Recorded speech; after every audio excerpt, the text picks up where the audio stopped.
Hello বন্ধুরা, power of education চ্যানেলে তোমাদের সবাইকে স্বাগত জানাই। অনেকদিন তোমাদের জন্য কোনো ভিডিও করা হয়নি। আজকে নল চৌবাচ্চার বেশ কিছু ভিডিও নিয়ে আমি তোমাদের সাথে আলোচনা করব। প্রথম অঙ্কটা দেখো, দুটি নল যথাক্রমে 20 মিনিট ও 30 মিনিটে একটি ট্যাঙ্ক পূর্ণ করে। উভয় নল খোলা থাকলে ট্যাঙ্কটি পূর্ণ হতে কত সময় লাগবে? এই ধরনের অঙ্কগুলো তোমরা কিভাবে সলভ করবে? এই ধরনের অঙ্কগুলো তোমরা এইভাবে করবে, যেমন 20 মিনিট ও 30 মিনিটে তাহলে হয়ে থাকলে তাহলে প্রথমে কি 20 মানে এক্স ধরো এক্স মিনিটে পূর্ণ করে, আর একটা নল ধরো ওয়াই মিনিটে পূর্ণ করে। তাহলে উত্তরটা হবে এক্স এক্স ওয়াই বাই হবে এখানে x y by x plus y, x y by x plus y. এই ফর্মুলাটা আমি ইউজ করব।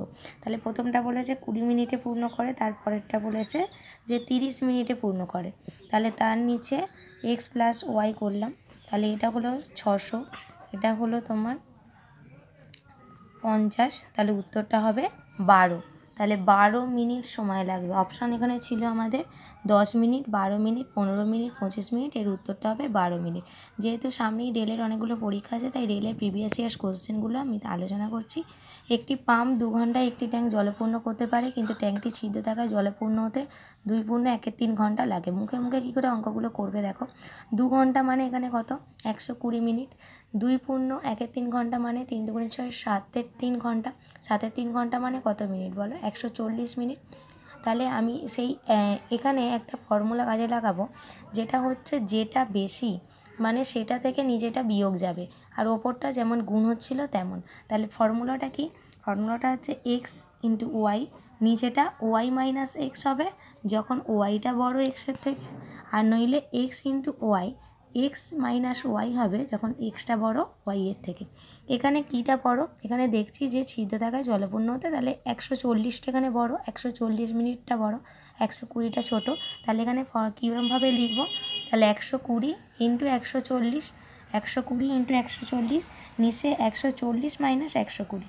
তাহলে এটা করলেই তোমার হয়ে যাচ্ছে 840 মিনিট। 840 মিনিট এটা ক্যালকুলেশান করে হচ্ছে। এখান থেকে এটাকে আমাকে ঘন্টায় করে দিতে হবে, এটা হবে 14 ঘন্টা। 14 ঘন্টা হবে এর অ্যান্সার। অপশান দেখো, 4 পূর্ণ 1/3 ঘন্টা, 7 ঘন্টা, 8 ঘন্টা, 14 ঘন্টা। এই 14 ঘন্টাটা হবে উত্তর। একটি টায়ারে দুটি ছিদ্র রয়েছে। প্রথম ছিদ্র থেকে টায়ারের পুরো হাওয়া 9 মিনিটে বেরিয়ে যায় এবং দ্বিতীয় ছিদ্র থেকে 6 মিনিটে পুরো হাওয়া বেরিয়ে যায়। যদি দুটি ছিদ্র থেকে একই সাথে হাওয়া বেরিয়ে যায়, তাহলে বুঝতেই পারছো হাওয়া পুরোটা বেরোতে কত সময় লাগবে। এটাই অঙ্ক আছে। এই অঙ্কগুলোর পেছনে বেশি সময় নষ্ট করব না আমরা। 6 আর 9 মিনিট বলে দিয়েছে, তাহলে আমরা যে ফর্মুলাটা তোমাদের শিখিয়েছি, x into y by x plus y, তাহলে 6 9 হচ্ছে 54, তাই তো? আর 6 আর 9 যোগ করে তোমাদের কত হচ্ছে বলো? 6 আর 9 যোগ করে হচ্ছে 15।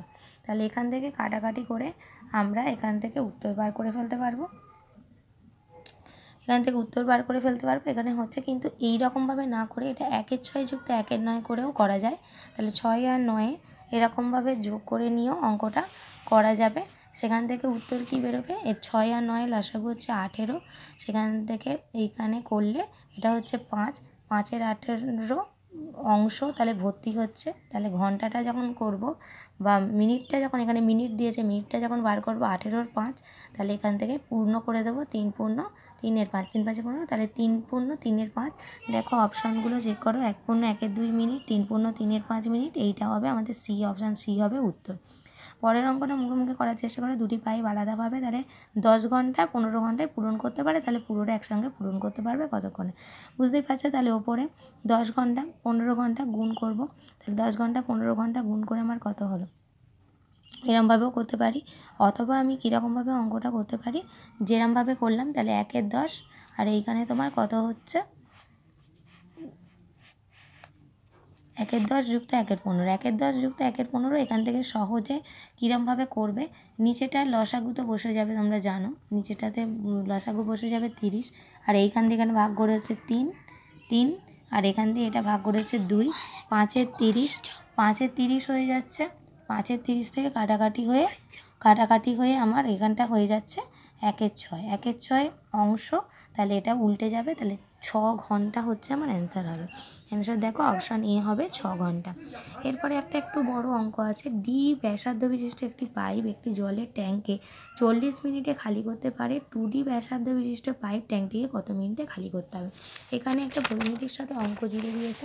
তোমরা অঙ্কটা কীরকমভাবে করবে দেখো। প্রথমে ডি ব্যাসার্ধ বিশিষ্ট পাইপ তার জন্য হচ্ছে যে এখানে একটা ফর্মুলা ইউজ করব।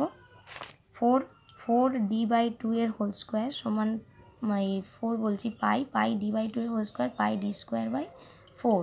আর পরেরটা হচ্ছে পাই d²ই রয়ে যাবে। পাই d²/4টা করে বলেছে এখানে 40 মিনিটে খালি করে, আর বলেছে এটা ক মিনিটে খালি করবে। মানে এখানটা এক্স যদি ধরে নিই তাহলে x/40 = 4d²/4 ইন্টু 4 পাই d²/4 ইন্টু পাই d²। পাই d²/4 ইন্টু পাই d²। কেটে যাবে, এখানে নিচে 4টা রয়ে যাবে। তাহলে এক্সের মান হবে 40/4 সমান হবে 10 মিনিট। 10 মিনিটে ভর্তি করতে পারে। আজ এখান পর্যন্তই রইলো। তোমরা চ্যানেলটা অবশ্যই সবাই দেখো, বন্ধুদের মধ্যে শেয়ার করো, সাবস্ক্রাইব করো। আজকে এই পর্যন্ত।